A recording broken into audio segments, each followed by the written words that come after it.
우리는 그것을 다음과 같은 방식으로 표현할 수 있습니다. 사람들은 이지와 마음과 의지를 가지고 있습니다. 지정의.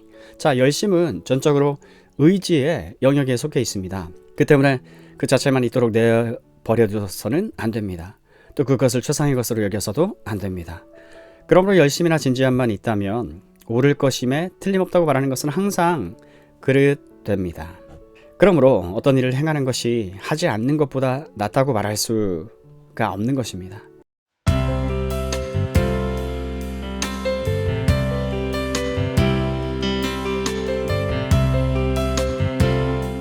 제2장 참된 열심. 형제들아, 내 마음에 원하는 바와 하나님께 구하는 바는 이스라엘을 위함이니 곧 저희로 구원을 얻게 함이라.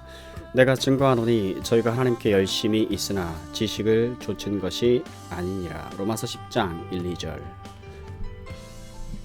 하나님께 열심히 있으나 지식을 좇은 것이 아니라. 우리는 지난 강론에서 구원에 있어 하나님의 주권 교리를 진정으로 이해하게 될 때 이 교리가 복음 전도를 마비시키지 않는다는 사실을 알았습니다. 하지만 이 교리를 빙자하여 아무것도 하지 않는 것이 잘못이라면 무엇이 옳다는 말입니까? 우리는 무엇을 해야 합니까? 그리스도인의 입장은 어떠해야 합니까? 현 시점에서 보편적으로 다시 선회해야 하는 대답은 우리가 있는 열심을 다해야 한다는 것입니다. 그러나 사도의 진술 자체는 우리로 하여금 그 입장을 꼼꼼히 시험해 보도록 요청합니다. 왜냐하면 이 2절에서 내가 증거하노니 저희가 하나님께 열심히 있으나 지식을 좇은 것이 아니라고 말하고 있기 때문입니다. 우리가 이 진술과 이 진술을 표현하는 사도 바울의 방식을 주목해 보면 열심의 문제 전체를 점검하지 않으면 안 된다는 생각을 하게 되지요. 이 점이 각각의 모든 그리스도인에게 있어 가장 긴박한 문제라는 사실을 여러분에게 보여주고 싶습니다. 대체로 교회를 위해서도 매우 중요한 문제입니다. 여러 가지 이유에서 그러합니다. 그 비율을 높게 잡는다 할지라도 영국 전체 인구의 10% 남짓밖에는 그리스도인이 아니라는 놀라운 사실을 먼저 주목해야 합니다. 그들 가운데 절반가량은 어떤 종교성을 가지고 예배당에 출석합니다. 그뿐만이 아닙니다. 우리는 도덕 전체가 붕괴하고 있는 것을 보고 있습니다. 현재 삶의 많은 부분에서 무서운 혼란이 야기되고 있습니다. 그 상황은 매우 절망적입니다. 그래서 그 사실을 증명하여 많은 사람들은 이렇게 말하고 싶은 충동을 받습니다. 우리는 무엇인가 해야 한다. 우리가 아무것도 하지 않고 있는 것보다 어떤 것인가를 하는 것이 낫다. 어떤 상황이 더 절망적으로 기울어지면 질수록 필연적으로 어떤 행동을 불러오는 경향이 있습니다. 그리고 상황이 절망적일수록 필연적으로 어떤 일을 하는 것이 옳다는 쪽으로 생각이 기울어지게 되는 것입니다. 왜냐하면 아무것도 하지 아니하는 마비된 상태에서 그저 뒷짐만 지고 앉아 있지는 않는 것이 우리들이기 때문입니다.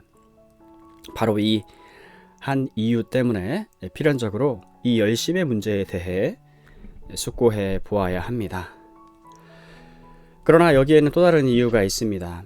현재 모든 것을 다 분석해 본 결과 열심 또는 진지함보다 더 문제가 될 것이 없다고 말한 경향이 더 두드러지기 때문입니다.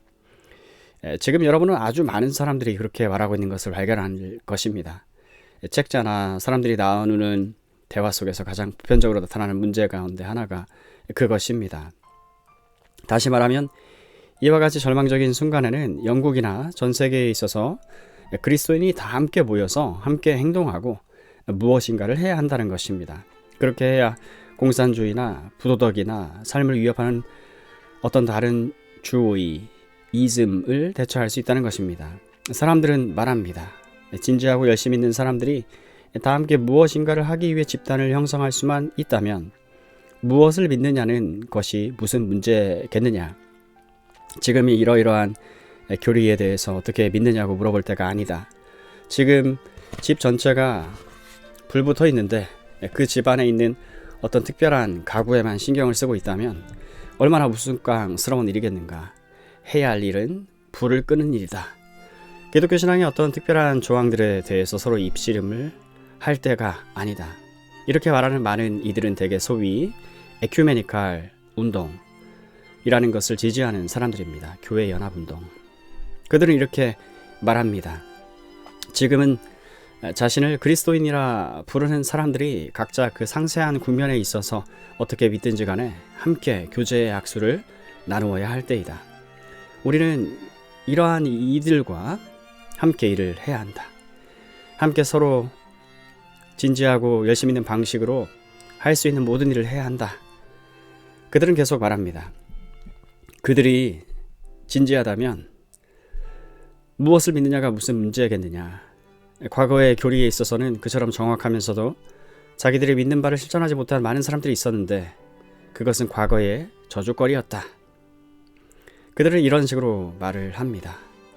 이와 같이 우리가 현재 처한 이 무서운 공경 때문에 진지함과 열심과 행동을 높이 하는 경향이 존재하고 있는 것입니다. 다음으로 제가 말씀드린 세 번째 이유가 있습니다. 이 세 번째 이유는 세상의 다른 지역에서만큼 이 영국에서 그렇게 심각하게 적용될 만한 것은 아닙니다. 어떤 나라들에서는 가장 지성적으로 예리하고 영적으로 분별력 있는 지도자급에 속한 사람들이 이 상황에 대해서 매우 깊은 관심을 가지고 있습니다. 그런 지역에서는 영국과는 달리 거의 모든 교회들이 주일 예배당이 가득 찹니다. 예를 들어 미국에서는 예배당에 가는 것이 일입니다. 특히 주일 오전에 말입니다. 그래서 교회가 흥왕하고 풍성합니다. 그러나 동시에 범죄도 놀라운 비율로 증가하고 있습니다. 그 범죄의 증가율이 얼마나 높던지 훌륭한 기독교 사상가들은 이렇게 말하기 시작했습니다. 우리가 교회에서 얻는 것이 무엇이란 말인가? 기독교인가? 아니면 종교인가? 아니면 일종의 사회클럽에 불과한가? 그들은 이 문제에 대해서 매우 깊은 관심을 가지게 되었습니다. 교회가 가득 찰 뿐 아니라 교회가 모든 종류의 조직들을 가지고 있고 여러 클럽들을 가지고 있고 있는 힘을 다해서 정말 애를 쓰고 있습니다. 활동이 정말 놀라울 정도입니다. 그러나 결국 많은 사람들이 이러한 질문을 던지고 있습니다. 이 모든 것에 무슨 가치가 있는가? 우리가 만족할 만한 권리가 있는가? 그들은 소위 행동적인 교회 사람들로 북적거리고 흥분하고 활동이 넘치는 이들로 붐비는 행동하는 교회를 볼 수 있습니다. 그러나 상황이 그렇다 할지라도 그런 기독교가 국가 생활에 있어 매우 큰 가치로 여겨지고 있지는 못합니다. 그들은 바로 이 사실을 알기 시작한 것입니다. 최근 이 주제에 관해서 매우 여러 권의 책이 쓰여졌습니다. 그리고 이 문제 전체에 관한 관심이 고조되고 있습니다. 그래서 이 모든 것을 비추어 볼 때 저는 이 주제에 관심을 기울이지 않을 수 없습니다. 하지만 제가 그렇게 하는 근본적인 이유는 지식을 좇는 것이 아닌 하나님을 위한 열심에 관해서 사도가 쓰는 방식 자체에 있습니다. 다른 말로 해서 그릇된 열심이 있다는 것은 분명합니다. 열심도 실수할 수 있고 위태로울 수 있습니다. 오랜 기독교 회사를 살펴본다면 그릇되거나 거짓된 열심이 큰 해를 불러왔던 경우가 매우 흔하다는 것을 발견할 것입니다. 예를 들어 종교개혁 시대를 생각해 봅시다. 마틴 루터는 믿음으로만 의롭다 하심을 받는다는 진리를 주로 로마서를 통해서 말하면서 내내 로마 가톨릭과 싸워 나갔습니다. 하지만 루터는 매우 신속하게 또 다른 전투에 말려들게 되었습니다. 그가 각성받자마자 어떤 사람들이 해방감을 맛본 뒤에 금방 방종으로 떨어졌기 때문입니다. 그 다음부터 루터는 로마 가톨릭과 또 싸워야 했고 동시에 다른 편에서 일어난 환각적인 프로테스탄트 이단과도 싸워야 했습니다. 루터는 환상주의자들의 과도함은 로마 가톨릭보다 또 훨씬 더 큰 위험을 안고 있다는 것을 매우 분명히 알 수 있었습니다. 이들은 로마 가톨릭을 대항하여 싸우는 루터의 전체 입장과 논증을 약화시키고 있었습니다. 그래서 루터의 마음은 그 환상주의자들을 지지하는 사람들이 아무리 열심히 있고 진지하다 할지라도 그들의 과격함을 보고 큰 슬픔에 빠지게 되었습니다. 위대한 청교도의 각성과 부흥 시대인 17세기에도 영국에서 같은 일이 일어났습니다. 그때 퀘이커 교도들이 있었습니다. 조지 폭스 자신도 위대하고 선한 사람이었습니다. 그러나 나중에 신비주의에 흐른 퀘이커 교도가 된 윌리엄 네일러 같은 사람들도 있었습니다. 그 사람은 브리스톨로 말을 타고 가면서 자기가 메시아라고 소리쳤습니다. 환상주의가 들어온 것입니다. 존 오웬, 토마스 구드윈, 리처드 백스터 같은 사람들의 저작을 읽어본 이는 누구든지 한결같이 이들이 그 두 전설을 오가며 싸워야 했다는 사실을 발견했을 것입니다. 이들은 영국 국교나 로마 가톨릭주의에서 발견되는 위험천만한 성향과도 싸워야 했습니다. 그뿐 아니라 청교도 운동 전체를 극히 위태롭게 하는 급진적인 이단들과도 싸워야 했습니다. 18세기에 이르러서도 똑같은 것을 만나게 됩니다. 저는 최근에 18세기 미국에서 일어난 복음 각성의 어떤 국면들에 대해서 새롭게 생각하는 기회와 조나선 에드워즈와 조지 윗필드의 사역들을 생각해 볼 기회를 가졌습니다. 또 저는 다시 한번 제임스 데븐포트라 불리는 사람이 뉴 잉글랜드에 있는 교회들에게 입힌 상처에 대해서 생각해보는 기회를 가지기도 했습니다. 이 사람이 윗필드의 각성과 함께 나타나서 모든 것을 극단적인 대로 치우치게 하는 신비주의로 빠져들어갔습니다. 그는 대단히 열심히 하였고 정말 진지한 사람이었습니다. 그러나 뉴 잉글랜드의 부흥에는 큰 해를 끼쳤습니다. 이 일로 인해서 많은 사람들이 조나단 에드워즈의 사역을 의심하였고 또 그에게 고통을 주게 만든 것입니다. 또 조나단 에드워즈와 함께 일하던 경건한 다른 사람들에게도 고통을 안겨주었습니다. 이 위대한 사역에 가장 큰 해를 끼친 것은 바로 그 제임스 데븐포트와 그의 추종자들의 환상주의였습니다. 정말 의심할 여지가 없습니다. 그 결과 1742년에 하나님의 천사처럼 영접을 받았던 윗필드가 1745년에 같은 곳에 갔을 때 매우 차가운 응대를 받게 되었고 그의 사역도 그 전처럼 효과적이지 못했습니다. 여러분도 아다시피 이러한 일들 때문에 문제 전체를 매우 주의 깊게 탐사해야 하는 것입니다. 당시에 그럴 필요가 있었다면 오늘날도 역시 그러합니다. 감사하게도 사도는 1절과 2절에서 그 문제를 다루고 있습니다. 우리는 이 부분에서 참된 열심과 거짓된 열심이 묘사되어 있는 것을 발견합니다. 제가 어떻게 그 차이를 말할 수 있을까요? 여기 1절에서는 참된 열심이 나타나 있습니다. 형제들아, 내 마음에 원하는 바와 하나님께 구하는 바는 이스라엘을 위함이니 곧 저희로 구원을 얻게 함이라. 그런 다음 2절에서는 내가 증거하노니 저희가 하나님께 열심히 있으나 지식을 좇은 것이 아니라고 되어 있습니다. 바로 이것이 거짓된 열심입니다. 그러니 거짓된 열심의 위험 요소들을 살펴보기로 합시다. 무엇보다 먼저 열심과 진지함을 최상의 위치에 놓는 이단에 대해 생각해 봅시다. 그 이단은 이런 식으로 말하면서 기만합니다. 사람이 진지하거나 열심만 있다면 그가 무엇을 믿어도 문제되지 않는다. 우리는 이 입장이 얼마나 보편화되어 있는가를 주목한 바 있습니다. 그것이 잘못된 첫 번째 이유는 열심이나 진지함의 본질을 전적으로 오해하고 있다는 데 있습니다. 열심이 무엇입니까? 그것은 하나의 힘의 형태에 불과합니다. 동기를 부여하는 세력이죠. 그것은 사람이 어떤 일을 할 때 가지는 에너지의 분량이라 할 수 있습니다. 정확히 말하면 열심은 마치 불과 같다고 할 수 있습니다. 불은 일종의 에너지 형태입니다. 때문에 열심 자체를 중요하게 여기거나 최상의 위치에 올려놓지 말아야 합니다. 우리는 그것을 다음과 같은 방식으로 표현할 수 있습니다. 사람들은 이지와 마음과 의지를 가지고 있습니다. 지정의. 자, 열심은 전적으로 의지의 영역에 속해 있습니다. 그 때문에 그 자체만 있도록 내버려둬서는 안 됩니다. 또 그것을 최상의 것으로 여겨서도 안 됩니다. 그러므로 열심이나 진지함만 있다면 옳을 것임에 틀림없다고 말하는 것은 항상 그릇됩니다. 그러므로 어떤 일을 행하는 것이 하지 않는 것보다 낫다고 말할 수가 없는 것입니다. 이치에 합당하지 않는 소리이죠. 저는 이 점을 예증하기 위해서 여러 다른 방면을 주목하게 할 수 있습니다. 예를 들어 그것을 아주 완벽하게 지적하고 있는 속담이 있죠. 불은 좋은 종이나 나쁜 상전이다. 이는 불이 통제 속에 있어야 한다는 것입니다. 불을 잘 조절하면 집을 따뜻하게 해주고 음식을 만드는 데도 좋은 효력을 발합니다. 불은 정말 탁월한 종이죠. 하지만 불이 주장을 하게 되면 그것은 정말 무서운 재난이 되고 말지요. 불이 집을 다 태워버리고 온 가산을 다 파멸시킬 수 있습니다. 그리고 곡식을 다 불살라 버릴 수 있습니다. 불이 결코 주인 노릇을 해서는 안 됩니다. 불은 종으로만 있어야 됩니다.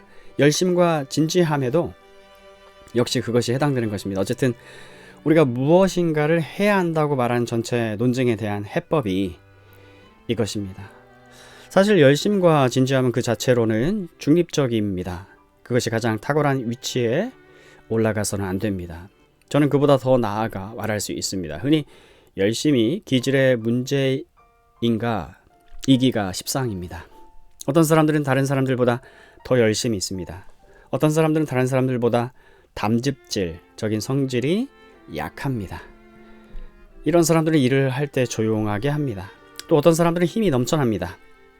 그러나 그런 것들만을 보고 그 사람들을 온전히 믿을 수는 없는 것이지요.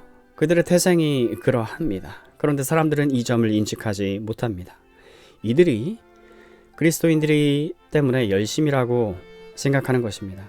그것은 정말 매우 교묘한 요점입니다. 그렇기 때문에 우리는 이러한 식으로 검증을 해보아야 하는 것입니다. 둘째로, 열심이 이단에 속한 사람들에게 있어서 가장 두드러진 특징 중 하나라는 사실을 여러분도 알았을 것입니다. 저도 거의 그런 식으로 생각할 수밖에 없습니다. 토요일 오후에 집집마다 돌아다니면서 책을 파는 사람을 본 적이 없습니까? 그리스도인들이 그와 같은 열심 있는 사람들입니까?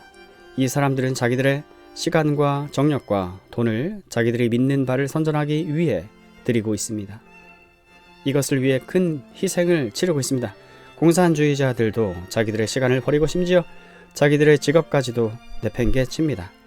그들이 말하는 대로 세포적인 침투를 통해서 사회를 변화시키려고 아주 크게 노력을 하고 있기 때문에 그렇게 합니다. 전쟁 때 일본 사람들은 자기들의 황제를 위해서 목숨을 버릴 각오가 되어 있었습니다. 사람들이 자기들의 믿는 바를 위해서 어느 정도까지 갈 수 있느냐를 보여주는 실증들이 그러합니다.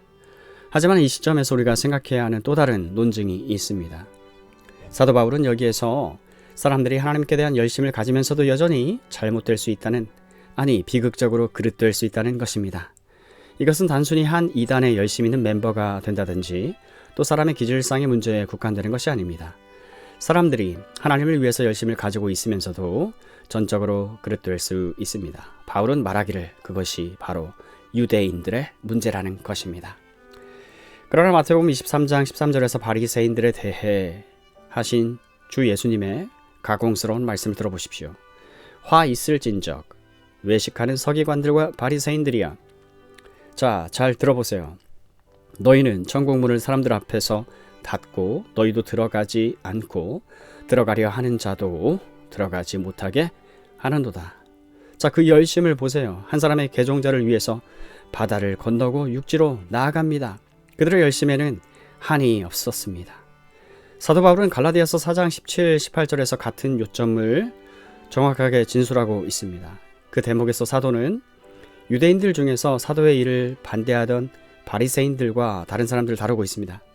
저희가 너희를 대하여 열심 내는 것이 좋은 뜻이 아니요 오직 너희를 이간 붙여 너희로 저희를 대하여 열심 내게 하려 함이라. 좋은 일에 대하여 열심으로 사모함을 받음은 내가 너희를 대하였을 때뿐 아니라 언제든지 좋으니라. 사도는 그들의 열심에 대해서만은 인정합니다. 그들이 갈라디아 사람들에게 영향을 끼치기 위해서 있는 힘을 다해서 정말 진지하고 열심을 내고 있었습니다. 하지만 그들은 모두 다 그릇되었습니다. 그들이 갈라디아 사람들에게 영향을 끼치려고 열심을 내고 있었지만 좋은 뜻이 동기는 아니라 나쁜 뜻으로 그리하고 있었습니다. 더 나아가 우리는 사도행전 26장 9절 이하 11절에 사도 바울 자신도 한때 그러한 잘못을 저지를 때가 있었음을 상기하게 됩니다. 나도 나사렛 예수의 이름을 대적하여 범사를 행하여야 될 줄 스스로 생각하고 예루살렘에서 이런 일을 행하여 다소 사람 사울처럼 진지한 사람이 없었습니다. 또 모든 회당에서 여러 번 형벌하여 강제로 모독하는 말을 하게 하고 저희를 대비하여 심히 격분하여 외국성까지도 가서 핍박하였고, 자 그가 그리스도인들을 핍박하기 위해 예루살렘에서 다메섹으로 가던 그 유명한 행로 속에서 살기 등등해 있던 그의 모습을 여러분은 기억하실 것입니다. 다메섹에 내려가고 있는 다섯 사람 사울보다 더 열심 있고 진지한 사람이 있었습니까? 하지만 그는 전적으로 그릇되어 있었고 절대적으로 실수를 하고 있었습니다. 다시 빌립보서 3장에서 바울은 자신을 가리켜 이렇게 말하고 있습니다. 내가 8일 만에 할례를 받고 이스라엘의 족속이요 베냐민의 지파요 히브리인 중에 히브리인이요 율법으로는 바리새인이요 열심으로는 교회를 핍박하고 율법의 의로는 흠이 없는 자로다. 그러나 자기가 얼마나 비극적으로 잘못되어 있는가를 알게 되었습니다. 그래서 그는 부단히 그의 가르침 속에서 이 요점을 강조하였습니다. 디모데후서 3장 6절에서는 이렇게 말했습니다. 저희 중에 남의 집에 가만히 들어가 어리석은 여자를 유인하는 자들이 있으니 그 여자는 죄를 중히 지고 여러 가지 욕심에 끌린 바 되어.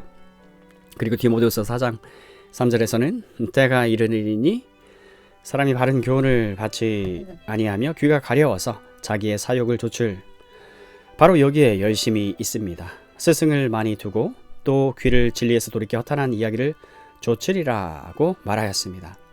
그러므로 사도의 가르침과 체험에 비추어 볼 때 하나님을 위해 열심히 있으면서도 전혀 그릇될 수 있다는 것을 알 수 있습니다. 이로부터 우리가 내려야 하는 오직 한 가지 결론이 있습니다. 열심은 언제나 검증받아야 한다는 것입니다. 저 사람은 열심히 대단한데 그가 그렇게 열심을 내는 것을 보면 틀림없이 옳아요. 또 그가 얼마나 진지합니까? 내가 누구간데 그 사람을 의심하겠는가? 이런 식으로 말하는 것은 정말 위태로운 일입니다. 신약 성경에 나타난 우리 주님과 사도들의 모든 교훈은 주의하고 경계를 늦추지 말 것을 항상 종용합니다. 유대인의 전체 경우는 하나님께 열심히 있으나 지식을 좇는 것이 아닌 믿음에 대해 항상 서 있는 경고판입니다. 이제 두 번째로 주요한 제목으로 나아가 보겠습니다. 거짓된 열심들의 특징은 무엇입니까?